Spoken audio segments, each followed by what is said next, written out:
always ask me, because I always brag about our staff because they're so amazing. But everybody always asks, like, how do you get people bought in? How do you get people bought in? And it's like, you have to hire based on your core values.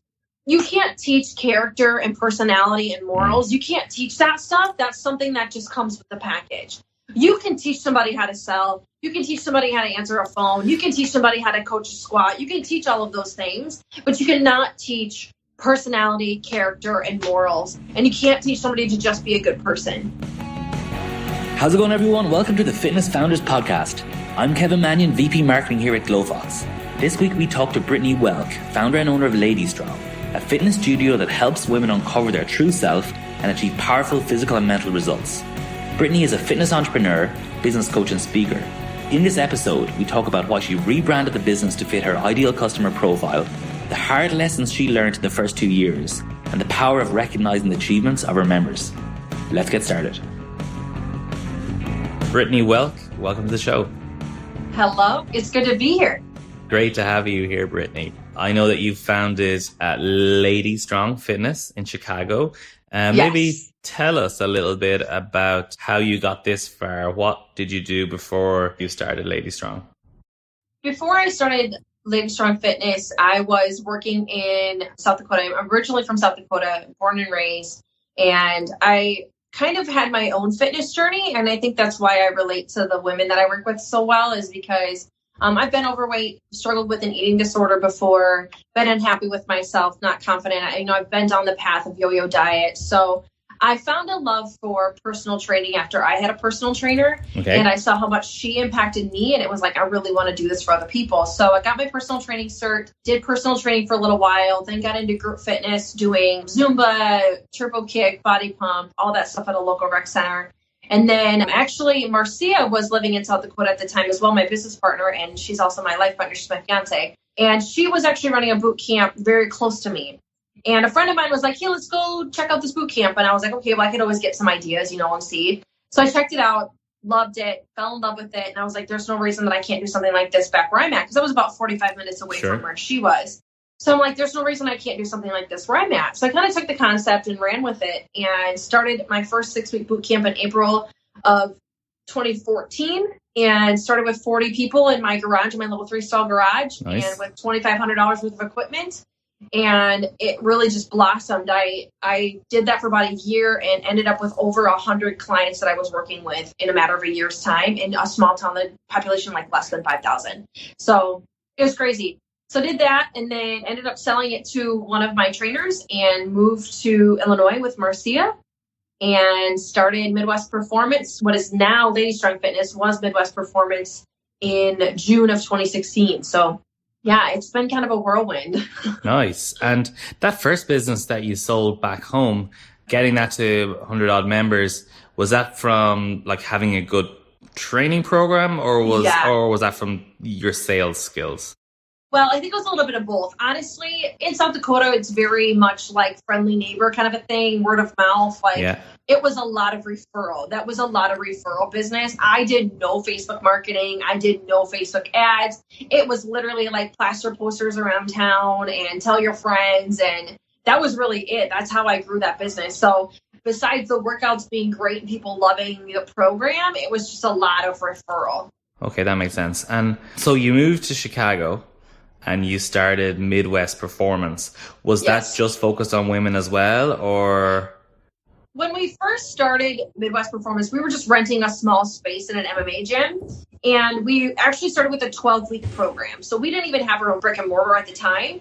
We started with a 12-week program. We jumped in kind of one of those kind of online, here's the ads, et cetera, run a 12-week program. Yep. They gave you all the ads and everything, whatever. So we put that out on Facebook. We ended up with 25 people and only one guy. And the only reason that the guy did it was because his fiance was doing it and they were getting married. So it was like support.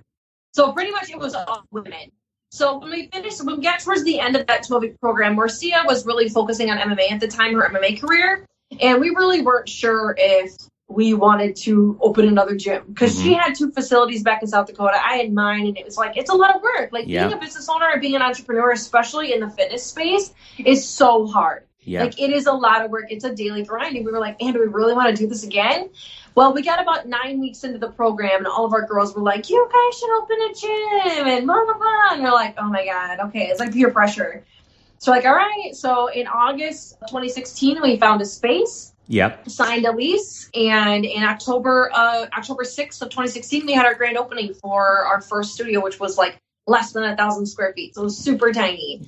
But we started literally with 25 people, and now we are at 200. So right. It's been good. And you went to school to do business along the way. Was that, what stage was that at? So that was prior to owning any of my businesses. Okay. So I graduated college in 2010, which is crazy to say, but I graduated with a degree in financial management and business. Okay. So I worked in banking and stuff like that right out of college. Yeah. I didn't really dabble in fitness at all. I mean, I worked out, but it wasn't like I ever thought about owning a gym. Yep. It wasn't until after college that I really got a love for fitness. And then, I just have a passion for business. So. Okay. So you, maybe a little bit unlike a lot of fitness business owners, you had the business grounding and then you developed the interest in fitness as opposed to going the other way around. Yeah, for sure. I think that it is one of those things where you never really know where your passion is going to lie in business. Like if you know you want to be an entrepreneur and at the time you don't really have like a passion, sometimes you don't find that till later. So, and I'm glad I didn't because I feel like I found it at the right time. Makes a lot of sense. So LadyStrong then obviously is very clear branding around women's fitness. Was it your original passion around maybe some of your own struggles that made you focus on women's fitness, or that was just the type of customer you seem to be appealing to? I'll be honest, I think it's a little bit of both. I have had the opportunity to have my life changed by people that I've worked with through my journey. Mm-hmm. And I'm still on that journey. I'll never not be because I am our avatar. I am our ideal avatar. I am the person that starts and stops things. I am the person that has struggled with eating, and sometimes I still do. Like, I am that person. So it's very easy for me to work with people like me because I know how they operate. I also think that having a niche is important.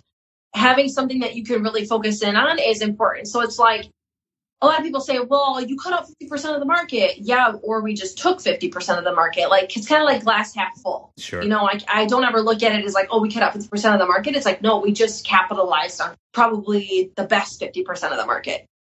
What was the story with the transition from Midwest Performance to LadyStrong? What triggered that? Obviously, it sounds a lot better, LadyStrong, but why did you make the decision to move? So when we first started, we were in an MMA facility that was called Midwest Training Center. So we thought, well, we just do Midwest Performance. It'll kind of go together well. And, I think it's one of those like early rookie entrepreneur mistakes that people make is you don't realize how important the name of your business is until you really try to start to brand yourself. We were having a hard time getting traction in the market because people just didn't know who we were or what we were. Mm-hmm. There was also another Midwest Performance that was a car parts place. So it just didn't fit. It wasn't until probably like towards the winter, fall of last year that we were like, we need to do something. Like, we have to rebrand. We have to do something because we need to be identifiable. We really want to grow this into multiple locations, and we had to have something that was going to stand out. Resonate, LadyStrong Fitness just made sense. It makes sense if you were to walk up to somebody on the street and say, hey, what's Midwest Performance? They'd be like, it could be anything. Yeah. Right. But if you were to say, hey, what's LadyStrong Fitness? They would know. They'd be like, well, obviously it's a gym for women. You know what I'm saying? So it's just kind of, we had to make that change. So in January of this year, we rebranded to LadyStrong Fitness. Do you go deeper within your ideal customer, say just women, or is there particular demographics that you specifically are targeting, or how does that work? We have a pretty specific demographic. We're between the ages of like 28 and 65. Women who are kind of either postpartum, the golden years, women who, have never even been in a fitness journey. We really like the people who are really green in fitness. Yeah. Because our model is very conducive to people who have not been in a gym ever, or have not been in a gym in a long time, or are just uncertain of themselves when they go to the gym on their own. That's really our ideal client. We do not target your elite athletes, your marathon runners, your Tough Mudder people. Like, we really don't. We don't target them. It's not our demographic. And we've done a very, very good job at really honing in on the women who really need us, who really need that support step by step along the way. I'm guessing then that the main thing you do is try to reduce people being intimidated, make it easy to get started, make yourselves approachable. I'm guessing that's kind of key to their business in that case. What kind of things have you done to make that reality? Number one, the first thing that comes to mind is that all of our staff were members before they were staff. Okay. So we always hire within. It's something that we're really proud of because these women understand the people that they're working with because they were them or are still them. So that makes it very easy and it makes our staff very approachable when people are coming in the studio. The second thing is that our marketing is really geared around our women. We share a lot of videos of our women on our Facebook. We tell their stories. We're very much about our clients and our members and really empowering them. And I think that's what makes it really easy for people to see that when they see our branding. They know that we are very client focused and member focused. We're not about, we don't sell sex. We sell empowerment and we sell results. So. Okay, so that's how you're, I suppose, trying to get them in the door. And do you have special introductory programs, or what kind of things are useful for getting these type of people to come for a look? So the nice thing about our programming, so actually my partner Marcia created our workout programming system at our studio. It's called Triad Training Solutions, and she actually created it on her own and is about 95% of the way done with actually selling it out in the market to other gym owners. Okay. So we use this programming at our studio, and the best part about it is you can progress and regress all of the exercises and all of the workouts. So I could take anybody off the street and put them in a workout, and they would be able to do it just like the next person next to them because they can modify all of the exercises anytime they need to, which makes it very conducive to being able to have everybody in one room. We've considered a PT first model, bringing them in to do some PT sessions first, and then jumping them into group. But the way that we've created our schedule makes it very hard to fit PT sessions in because all of the prime times are full for class. We just don't have the space to have a side space for personal training. So it's been 3 years. We've done really well with what we've done so far. So So it's working out. And so you went through the rebrand. Would you say the branding was the biggest lesson you learned in the first couple of years, or what other hard lessons did you learn at the start? Branding, yes, that's a big one. Secondly is understanding I'm big with numbers and understanding your cash flow and how to operate your business from a financial perspective, because that can be hard, is a big lesson and a big takeaway that I've had is that you really have to know your numbers. You have to understand when to pay your bills, you need to make payroll. There's just so many things that go on behind the scenes when it comes to finances with a fitness business. And if you don't really understand how your cash flow works, you can really put yourself in trouble. So I think as a business major and as a financial management major, that's a huge thing for me is understanding the financial side of your business. Don't just put it to chance, because everybody does. Everybody just kind of, especially when you're just starting out, that's kind of the last thing you worry about. But it really should be the first thing that you worry about. So that and the branding is a huge one. And then making sure that you have systems and processes in place for everything. One thing that Mike Arcee taught me is document everything. Everything you do, write it down, no matter what it is. Even if it's changing the toilet paper in the bathroom, you need to write it down. People need to know what that process is, because the bigger you get, the more locations you want to have, the more staff that you have, that process has to be written down so that it can duplicate it over multiple places. So those would be the 3 biggest things I would say. This is actually a good segue. Which thing is more important, documenting that process or hiring the right types of people? Or how do you think about approaching both? I think that you should always document first. I think that, and I've learned this the hard way. So I always give my studio manager, Ashley, credit every time I get on a podcast, because she is honestly probably one of the best human beings I've ever met in my life. And right away when I hired her as our studio manager, I really didn't have that job dialed in. I didn't know exactly how I wanted that job to look. So when I put her in that position, we were up and down and sideways, and she would do something. I'd be like, why did you do that? And then I would tell her to do something, but then she'd be like, you didn't tell me to do it that way. Like, we were always back and forth. And it really wasn't until I sat down and I wrote down and dialed in and had weekly meetings with her that we really got on the same page, because she understood the process. She understood the job. She understood what needed to be done. And I understood how she worked. She understood how I worked. So if I would have had that process all done first before I hired her, if I would have done the job myself first and gone through the motions with the job and documented everything, when I put somebody in that position, it would not have been as hard as it was. So documentation and doing your systems is so important. And I would say it's a priority over hiring staff. Over hiring the right people. And assuming you get the documentation in place, do you get around to hiring? You know, what are some of the, I suppose, more important things that you think help build a scalable business? Number one is having a team that's bought in. Okay.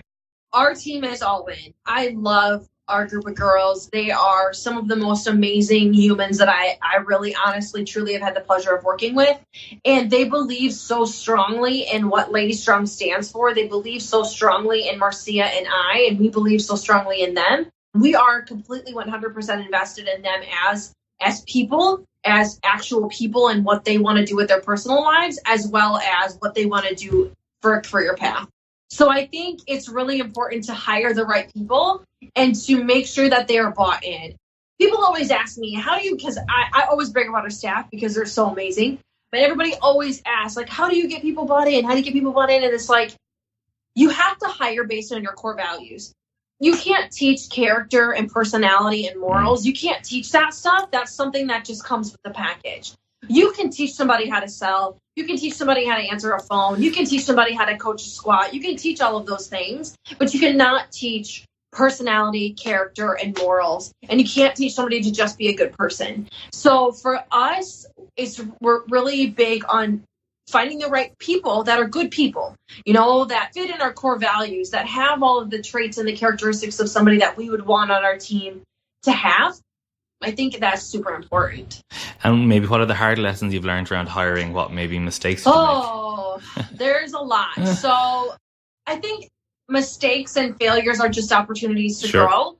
So hiring too fast. Sometimes you hire fast and you hire out of scarcity because maybe you lost somebody and you need to fill the position and you just want to hire somebody quick. We've made that mistake a few times. We've made the mistake of keeping people on too long that we should have let go sooner.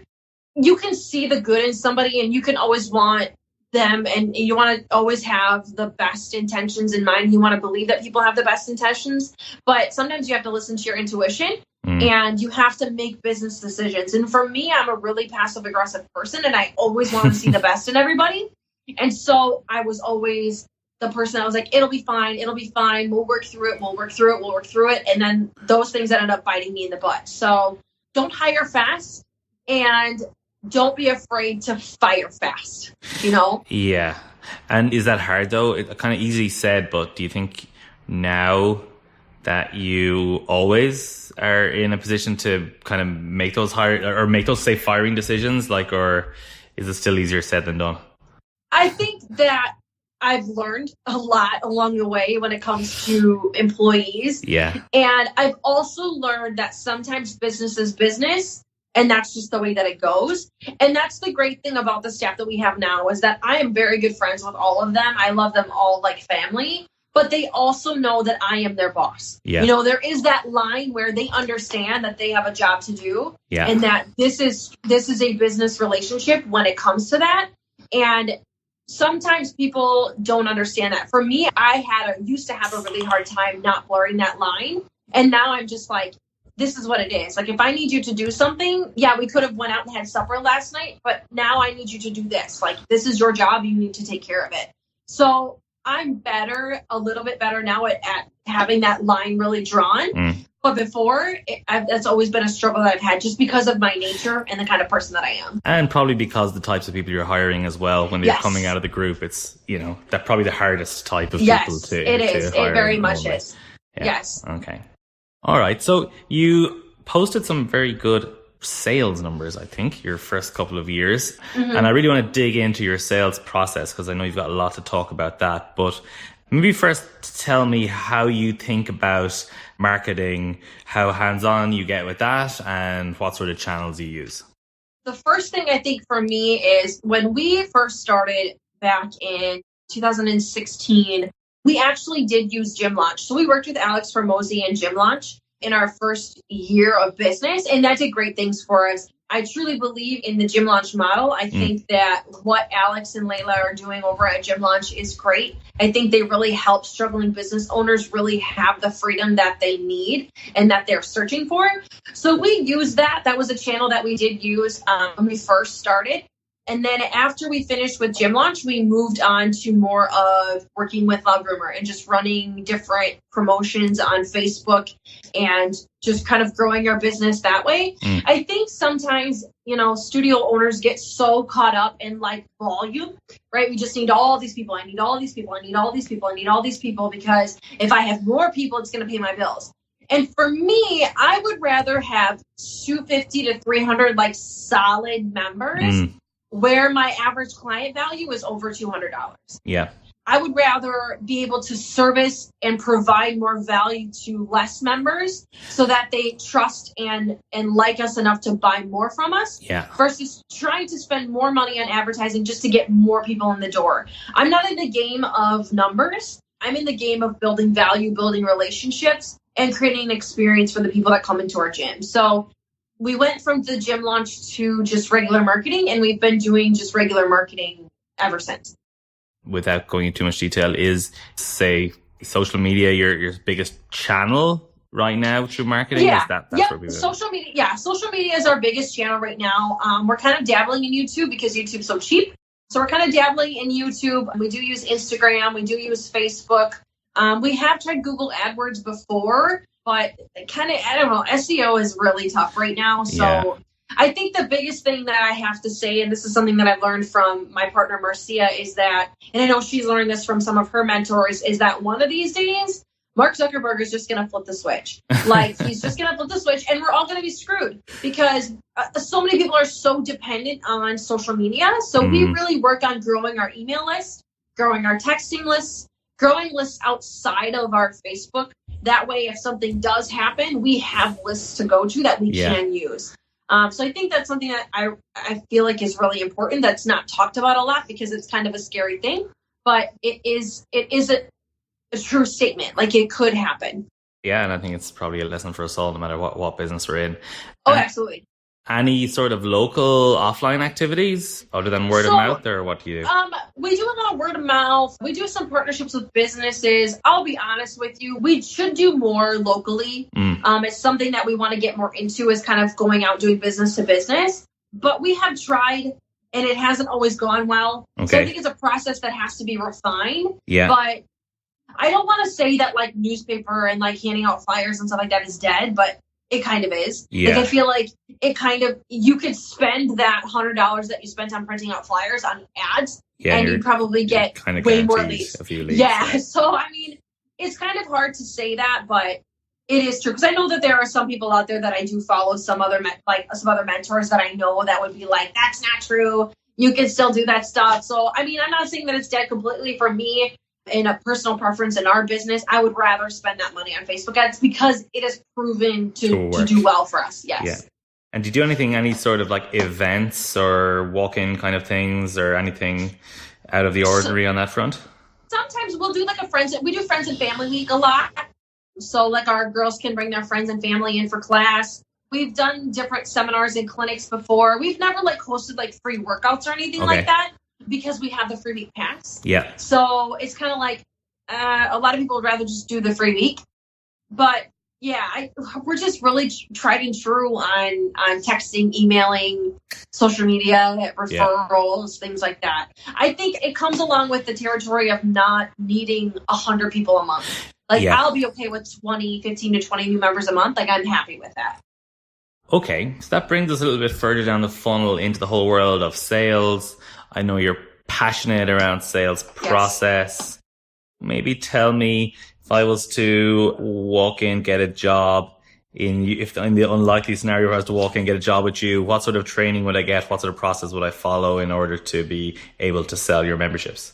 Everything is documented for us. We actually have a video, like a learning center for our staff. So when you come in, you'll go through the sales learning center. In that learning center, you're going to learn how to handle objections, how to answer the phone, how to follow up with leads. You're going to learn everything that way. I also have everything in, we use Trainual.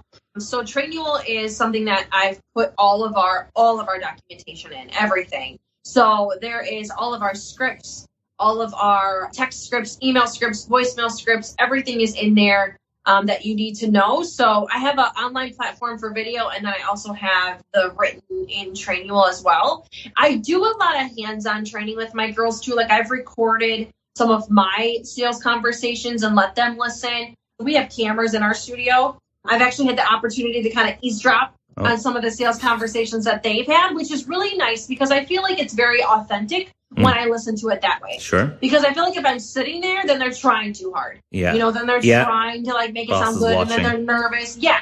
So when I can watch them and I can screen record it from my phone and then I can use it as a training tool. I just did it with my studio manager and she said that it was one of the best trainings that she's ever had with me. And I think it was just because her sales presentation was so authentic. And I was able to hear it from start to finish. And I was able to really kind of pull the good and the bad and the things that we needed to work on out of that. And I think it really helped her. So I try to do that pretty often. Okay, so you're strong on having all the material in one place. You're strong on the training and the role playing. What's the, your secret sauce in terms of the sales conversations? How do you train people to sell more? The biggest thing that I really preach with my girls is we're not selling the plane ride to Fiji, we're selling Fiji. Okay. And actually I learned that from Alex Hormozy, so I'm going to shout out to him because I learned that from him. But people always try to sell the plane ride. You get towel service and you get to use the lockers. And these are all things that I've used before in my past too. Sure. You're trying to sell all of your amenities, but you're not selling what they came in for. They have a problem and you need to solve it. And that's what they're there for. They want to lose weight and you're the person to help them do that. So I always tell my girls, you've got to sell Fiji. You've got to sell the results. You've got to sell what they want. You've got to let them know that you will get results here. You will lose the weight here. You have to do the work. But as long as you're willing to do the work, we can help you get there. So I think that is a huge thing for me is I could give a crap less about what my amenities are, like and what you get with your membership. It doesn't matter to me. Like you get all of that stuff one way or the other. What you really want is to lose weight. Like that is why you're here. So let's talk about that and not everything else. Let's talk about how I can help you get to that versus everything else. So I think that's a huge thing that I see a lot of mistakes that people make is that you're trying to sell, like you're trying to hype them up because you're going to give them all this cool stuff. When in reality, they don't care about all the cool stuff you're going to give them. They just want to know if they're going to fit into that dress in 3 months or not. Yeah. And it's probably second nature to you by now, but I definitely know where I work out, there's really no sales. How do you get trainers and staff into the mindset that their job is to sell memberships? Oh, this is a hard one because I'll be honest with you, I still haven't figured out how I've done it. Right. Because I feel like we are a team and we are so in sync and we are such a team oriented group. And all of my girls know what happens when people join this gym because they are a product of the product.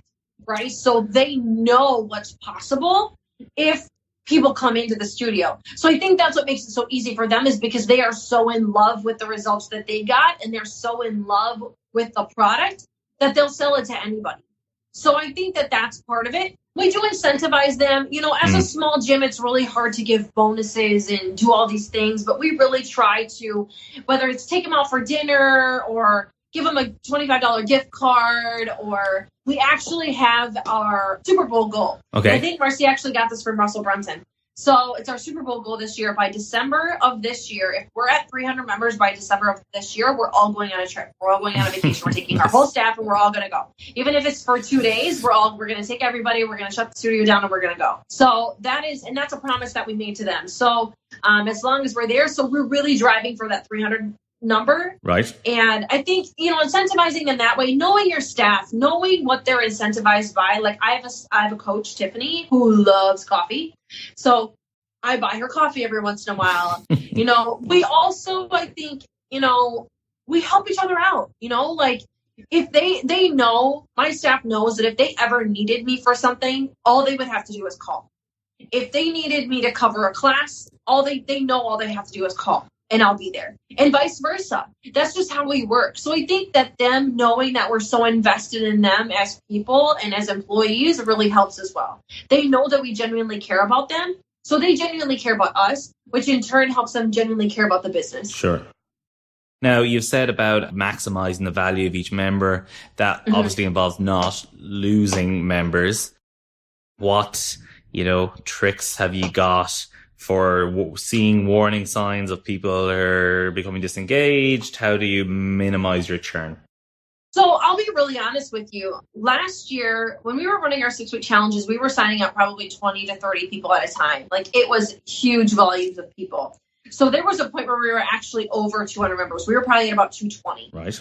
And then in the fall of last year, we took a huge hit. We were losing 10, 15 people at a time. It was nuts.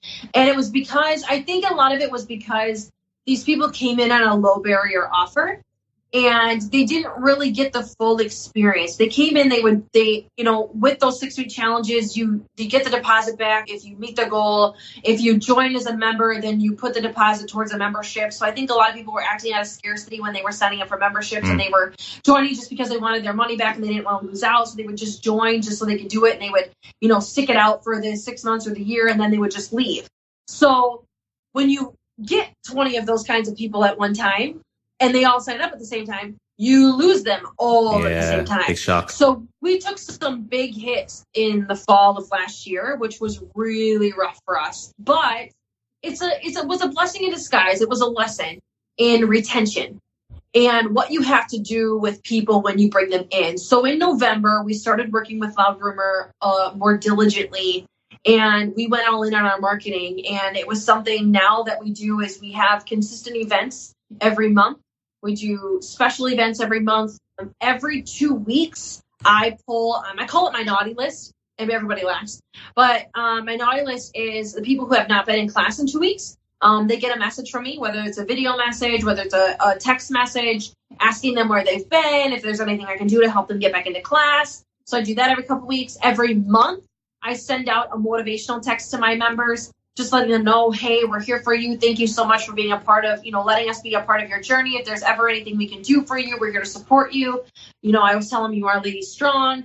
I touch them every so often, just so they know, what, I'm thinking about you. No matter if we're bringing new members in or not, like I hear you, I see you, I know you're still here, and I'm here if you need me. So I think that's why I'm in it for the long haul. I'm not in it for the volume game. Yeah. I'm in it to create relationships. And, I know we're doing something right is because, so tomorrow, every year, we started this last year, this is our second year, we do a member recognition gala. And what it is, it's a night where the girls bought a ticket, and it's dinner, and we do dinner and drinks and a dance, but we also do an awards ceremony. So we actually do like an award for biggest transformation of the year. We've done a rookie of the year award. So it's like a new member that's been there for 6 months or less. Then we do ambassador awards. So people who ambassador are new members when they come in. We do fierce female awards for people who just really stand out to us over the last year. So we actually give away awards. We actually buy awards, acrylic awards, and we hand them out at this gala. So we recognize them that way. And I don't think there's any other fitness studio that I know of that does that. It's a good one. And it's a special thing for them because they get the opportunity to be recognized in front of their peers. And if you know women at all, women love to be recognized, and we love to recognize them for all of their hard work and for their accomplishments, and we love to celebrate that. So that's another thing that we do. So we really make it all about them. Everything's about them. And they know us. They know Marcia and I. They know how genuine we are, and they know that we genuinely think of them as family, and that we would do anything for them. So that's that. The other thing is, one of our members actually couldn't be there. She's our rookie of the year. She won our rookie of the year. Her name is Janet. And we had her record a little acceptance speech yesterday, so we could play it tomorrow night because she's not going to be there. And it was an amazing acceptance speech, number one. Number two, something that she said in there was just like, it hit me. And she said, thank you so much, Brittany and Marcia and LadyStrong Fitness for this experience. And I'm like, she called it an experience. She didn't call it a workout. She didn't call it a nutrition program. She called it an experience. And that is my goal. I want people to have an experience when they come to our gym. I want it to be something that stands out to them more than just a workout. And when she said that, I'm like, we're doing something right. And I think that's where the ball gets dropped with some people, is we're so worried about, oh, my workout's so great. And, you know, the best towels, and my bathroom's so pretty, and I have the best equipment. Nobody cares. Nobody cares about that stuff at the end of the day. What people care about is, what are you going to do for them, and how are you going to make them feel?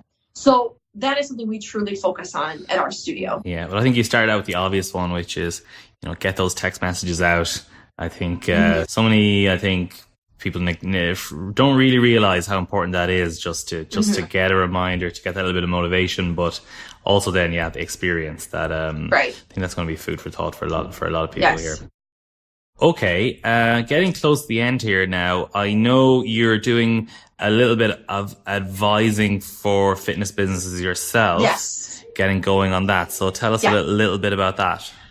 Shout out to Mike Garcia again. He's my best friend, and he's a great mentor of mine. And I've learned so much from him. And what I've learned myself too is that there are so many gurus and coaches and consultants, and there are so many, and we've had many great ones. We've always had a coach. Okay. We've worked with Marcus Gurzy, we've worked with Mike Garcia, we worked with Alex with Gym Launch. We've worked with a lot of different people. And for me, the thing that I've noticed in the market and just networking with other fitness business owners is that they just don't have the budget to hire people who are $2,500 a month or $5,000 a month or $10,000 a month, but they still need help. They still need help. So my goal and my passion is to be that person for people like me who don't have, VC backing and investors and people throwing money at them left and right. They're just grinding every single day, hoping that they can make payroll, hoping that they can pay their own bills, but they still need guidance, because how are they ever going to get anywhere if they don't have somebody helping them along the way? So my goal is to create not only a program that is kind of a already done for you program like we were talking about earlier, but I want to do coaching that is affordable. I obviously I want to make a living, but I want to make it so that people feel like they're getting so much value for so little. And it's just something I'm so passionate about, and I love connecting with other gym owners. It's something I just really enjoy. It fills my bucket. It really does. It fills my bucket because I know where I was when I meet some of these people. I'm like, I was where you are, so I get it. Like, I get you, so it's something I'm working on. Where would your business be if it wasn't for the likes of Mike and Alex? Oh, if it wasn't for Mike and Marcus and Alex and all the people that we've worked with, we would be years behind where we are now. It's not because, they teach you things, but they also keep your head on straight. And that's something that I think as business owners, we are, especially if you are the entrepreneur, like if you are the visionary in your business, you are everywhere. Like Marcia is 10 years ahead of me. Like her brain is 10 years ahead of me.